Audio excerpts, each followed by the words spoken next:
Good evening. My name is Chase Kuhn, and I have the privilege of introducing to you one of our recent graduates now, a Bachelor of Divinity graduate with first class honors, Laura Graham.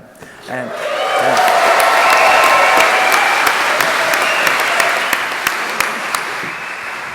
for a few moments, I get to ask Laura a few questions so that you can get to know her a little bit better and hear a bit of her story about journeying to college and where she's gone now. So Laura, I just ask you, what brought you to Moore College, and what were your expectations of what you'd hoped to do after you went to college? I was really privileged to grow up in a Christian family. I grew up knowing that what I was told about Jesus was true, and that what I was told about me being a sinner was really true, and I needed him to be my saviour. But it took a long time for me to understand what that actually meant for my life, that my life was not to be about me, but it's about him, in response to him, of having been bought at a price. So that uni was really pivotal for me in that regard, and at the end of uni I was convinced that whatever I spent the rest of my life doing, it would be worth coming to college and digging deep into the scriptures and being trained for a lifetime of ministry, whether that's in a church or in a home, or as I go out into the workforce. And how was it at college that you felt particularly shaped for ministry, and what sort of guided you in your direction about what to do after college? When I came to college, I was really thrilled to be able to tell people that I didn't know what I was doing after the 4 years was up, and feeling that freedom, that I know what I'm doing for the next 4 years. And as college went on, I was just so grateful for the teaching and the community and the fellowship. Your brain expands, or you hope it does.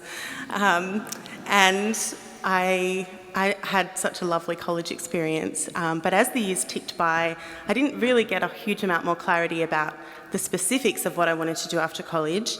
I love kids ministry, have always loved kids ministry, so that was kind of as specific as it got. And then at the end of 2015, I got an email in summer break about the elective missions for the following year, and one of them was to Darwin, and I naively thought that that would be a nice thing to go to and come home from, and not think that much about ever again. And so I signed up, and God was really kind, and he knew all along what that was about, and he told me when I needed to know. So went to Darwin on college mission last year, and really kind of fell for the place. So this is kind of weird, but the way I describe it is that when, if you get a crush on someone and you keep dropping their name into conversation, even though it's not relevant, that's what I was like with Darwin. Yeah. So this is a great coffee I'm drinking today. They have coffee in Darwin also. This kind of thing. But seriously, on mission, I just had all these opportunities presented to me where people could come and serve and tell people about Jesus. So I had 3 conversations about 3 different jobs. I hadn't sought any of those conversations out. And it just became really obvious that there was a huge gospel need in Darwin, but people on the whole are reluctant to move to Darwin. And so pretty soon, like on mission, I started thinking, maybe I should think about moving to Darwin, because it's just me, I'm pretty portable, and that's something that maybe I could do. So at the end of mission, I went back to Sydney. I waited for the magic of mission to wear off, and it didn't.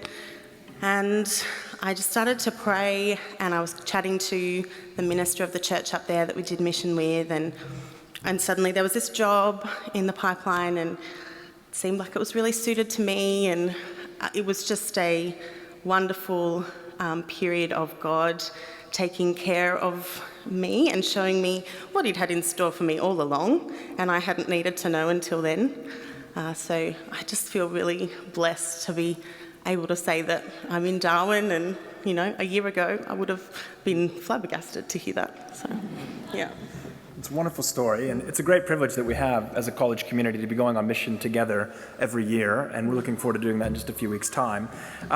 What is it that you perceive to be the needs of where you are? I asked you this question earlier, and I was really glad to hear your answer, but what do you think the needs are in particular in the Northern Territory or in Darwin?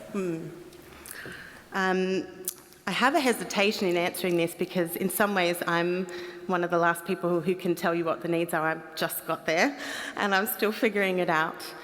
So certainly there's many complex needs, particularly relating to ministry with our Indigenous brothers and sisters. So look, when I asked my boss this question, as you do, he said to me, tell people that we need more workers for the harvest field, and then tell people that there's lots of opportunities for them to serve Jesus and we need them to come to Darwin, and then tell people that in Darwin, lots of people need to hear about Jesus if only somebody would come and tell them. So I think we're really privileged. I just feel extra blessed. So Jenny, Bradshaw and Topher have moved to Darwin this year as well. So there's 3 of us from our year group. That's crazy. And we're so happy to be rattling around up there together. But by no means does that exhaust the need. There's so much that can be done in that part of the world. And we're praying that God will send more people. Laura, thank you so much for sharing with us a little bit about your story and your journey and how the Lord's been working in your heart and life. It's a great privilege to watch our graduates going all over the world and going all over the world where Jesus needs to be known, and there's an opportunity for the gospel to be proclaimed. So please thank Laura for sharing with me.